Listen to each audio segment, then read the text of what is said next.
BJP নেতার যৌন কেলেঙ্কারি ফাঁস করে দিলেন বিজেপি নেতারই প্রাক্তন স্ত্রী।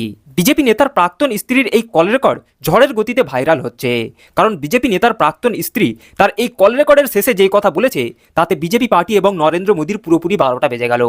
বিজেপি নেতার সৌমিত্র খায়ের প্রাক্তন স্ত্রী সুজাতা মণ্ডল এই কল রেকর্ডের শেষে এই বিজেপি নেতার কি কেলেঙ্কারি ফাঁস করেছে তাতে নরেন্দ্র মোদী এবং বিজেপি পার্টির কত বড় সর্বনাশ হয়ে গেল, এই কল রেকর্ডটি ধৈর্য ধরে শেষ পর্যন্ত দেখলেই প্রমাণ পেয়ে যাবেন। দিলীপদা তো ওনাদেরই দলের প্রাক্তন রাজ্য সভাপতি, বিধায়ক, সাংসদ, এবং একই জায়গাতে দিল্লির যে নর্থ এভিনিউতে তাদের পাশাপাশি ফ্ল্যাট, তো সেখানে উনি বহু নোংরামির সাক্ষী নিশ্চিত থেকেছেন।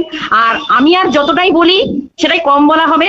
আমাকে এইরকমই উনি মহিলা সঙ্গ নোংরামি করে বেড়াতেন বলেই রাত্রি 3:30টায় মানসিক অত্যাচারে জর্জরিত হয়ে আমাকে বেরিয়ে আসতে হয়েছিল, নইলে আজকে হয়তো আমি আর বেঁচে থাকতাম না।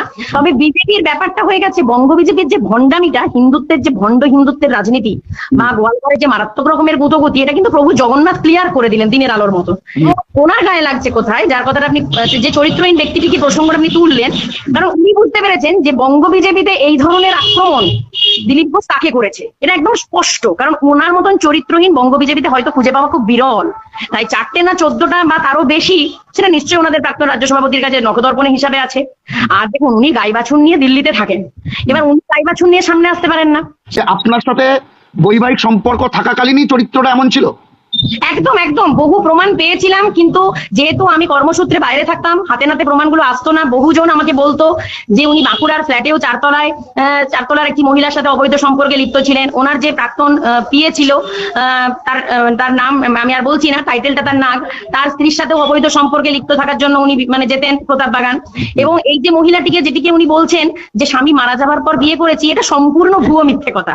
ওনার স্ত্রী, এদের অবৈধ সম্পর্কে ওনার স্বামী অবৈধ মানে মিস্টার অভিজিৎ রায়চৌধুরী, যিনি রহস্যজনক ভাবে মৃত, তিনি কিন্তু বেঁচে থাকতে থাকতেই ওনাদের এই অবৈধ সম্পর্ক লীলা খেলা জেনে ফেলেছিলেন, এবং তারপরেই কিন্তু হঠাৎ করে তাকে মৃত্যুবরণ করতে হয়, যেটা কিন্তু একটা স্টান্ট, এবং এটা হয়তো বিজেপিও জানে।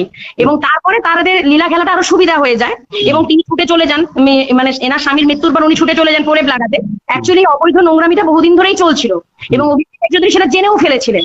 আর একটা জানিয়ে রাখি, বিষ্ণুপুরের যিনি 5,000 ভোটে মানে কোন গদ্দারদের কারণে পেরিয়ে যাওয়ার কি নিজেকে বলা সাংসদ, তিনি কোনোদিনই তার বায়োলজিক্যাল ইস্যু হবে না। তিনি বেসিক্যালি কিন্তু অ্যাকচুয়ালি মানে যেটাকে বলে বন্ধা, এবং এটা কিন্তু মানে যদি ওপেন টেস্ট প্রমাণিত হয় তাহলে সেটা কিন্তু বেরিয়ে আসবে।